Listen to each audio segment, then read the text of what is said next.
विधानसभेमध्ये आपण थेट जाऊयात, लक्षवेधी सुरू आहे आणि त्या ठिकाणी पोलिसांनी तात्काळ दखल घेतली आणि त्यामुळे मी फार या संदर्भात विस्तृत याची माहिती न देता मी 2-3 प्रश्न या निमित्ताने उपस्थित करतोय। उत्तरामध्ये म्हटलंय प्रोडक्शन मॅनेजरवर गुन्हा हा दाखल केलाय।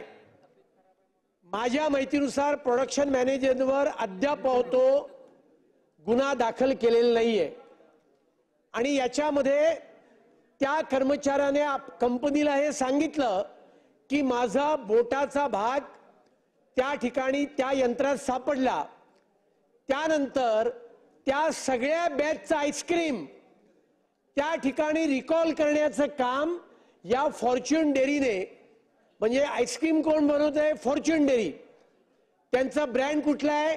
वायको नावाची कंपनी।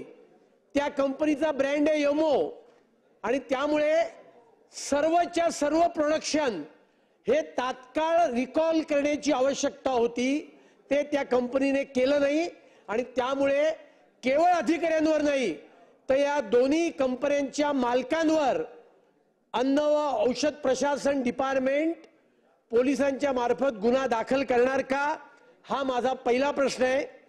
त्याचबरोबर ऑनलाईन तक्रार केल्यानंतर कंपनीने दखल घेतली नाही, त्या संदर्भात काय आपण कारवाई करणार याचं उत्तर अपेक्षित आहे। आणि त्याचबरोबर हा प्रश्न सर्वसामान्य लोकांशी दैनंदिन जीवनाशी निगडित आहे।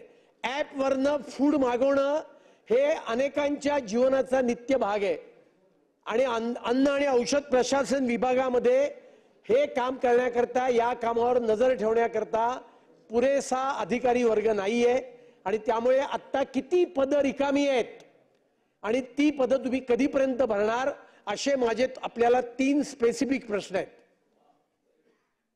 अध्यक्ष महोदय, हा जो आईस्क्रीमचा लायसन्स देण्यात आलेला आहे हा केंद्र सरकारच्या माध्यमातून देण्यात आलेला आहे आणि त्यांच्या खात्यामध्ये असलेला हा लायसन्स असल्यामुळे त्याच्यामध्ये राज्य सरकारचा थोडा जरा कमी पडतो कारवाई करण्याकरता। त्या दृष्टिकोनातून जे काही आम्ही विस्तृत रूपाने आम्ही सगळं माहिती दिलेलं आहे, परंतु इथे जे सांगण्यात आलेलं आहे की आपण जे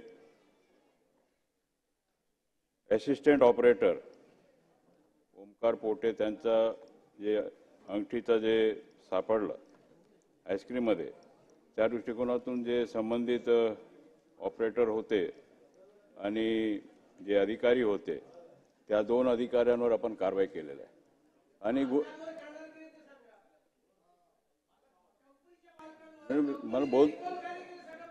बोलतो ना कंपनीवर काय कारवाई करायचं तेही बोलतो, परंतु जे कारवाई जे करायचा होता, जे इमिजिएट ज्या जागेवर जे लोक होते दोघांवर आपण कारवाई केलेलं आहे। ते 3 गुन्हे आपण दाखल केले त्यांच्यावर आणि त्या दृष्टिकोनातून ते कारवाई झालेलं आहे।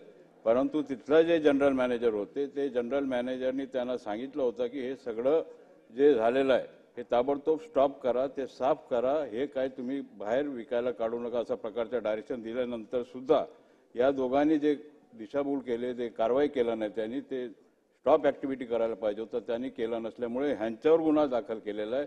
कारण की ते निदर्शनास आल्यानंतर जनरल मॅनेजरने त्यांना ताकीद दिलं की हे तुम्ही सगळं स्टॉप केलं पाहिजे आणि काय विक्री करू नका, असं प्रकारचं त्यांनी हे कारवाई आपण केलेलं आहे। तर त्या कारवाई आता हे दोघांवर होत आहे आणि त्या दृष्टिकोनातून आता आपण सस्पेंड केलेलं आहे लायसन्स त्यांचा आणि हे आता अशा प्रकारचं आता जे आलेलं आहे, आता आपल्याकडे आपलं DNA टेस्ट केल्यानंतर ते आपल्याला माहीत झालं की हे त्याच लेबरचं काम असल्यामुळे ते आपण ते आता स्टॉप ॲक्टिव्हिटी दिलेलं आहे, त्या दृष्टिकोनातून हे काम झालेलं आहे। दुसरा म्हणजे जे आपण सांगितलं की जे अधिकारी जे आता UPSCच्या माध्यमातून आपण त्यांच्या परीक्षा झालेल्या आहे, आता मला वाटते की आता 2-3 महिन्यामध्ये त्यांचं ते UPSCच्या माध्यमातून अधिकाऱ्यांचा नेमणूक केल्या जाईल, अशा प्रकारचा सुद्धा कारवाई लवकरात लवकर करणार आहोत, हे सुद्धा या निमित्ताने सांगू इच्छितो।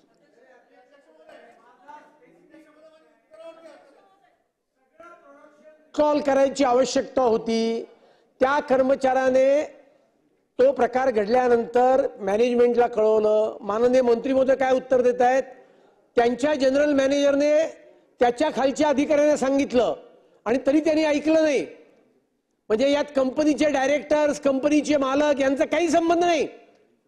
आणि जेव्हा त्या व्यक्तीने ऑनलाईन कंप्लेंट केली त्याच्या संदर्भात कुठलीही दखल कंपनीने घेतली नाही. घटना 2 दिवसानंतर ती व्यक्ती मालाड पोलीस स्टेशनला गेली. पोलिसांनी दखल घेतल्यानंतर, पोलिसांनी FIR केल्यानंतर मग अन्न आणि प्रशासन, औषध प्रशासन खात्याला जाग आलेली आहे. आणि त्यामुळे मंत्री महोदयांनी स्पष्ट उत्तर द्यावं, मालकांवर गुन्हे दाखल करणार की नाही, आणि ही जी मधली कंपनी आहे त्या कंपनीचा परवाना सुद्धा निलंबित करणार किंवा नाही, अशा 2 प्रश्नांची स्पेसिफिक उत्तरं त्यांनी द्यावीत. त्याच्यामध्ये मी या अगोदरच मी सांगितलेलं आहे की जनरल मॅनेजर तिथे हजर होता, त्यांनी सगळं त्यांना सूचना केलं की आपण हे ताबडतोब बंद केलं पाहिजे. आणि त्या दृष्टिकोनातून ते बंद करण्याच्या दृष्टिकोनातून त्या लोकांनी केलं नाही म्हणून त्यांच्यावर गुन्हा आपण दाखल केलेला आहे.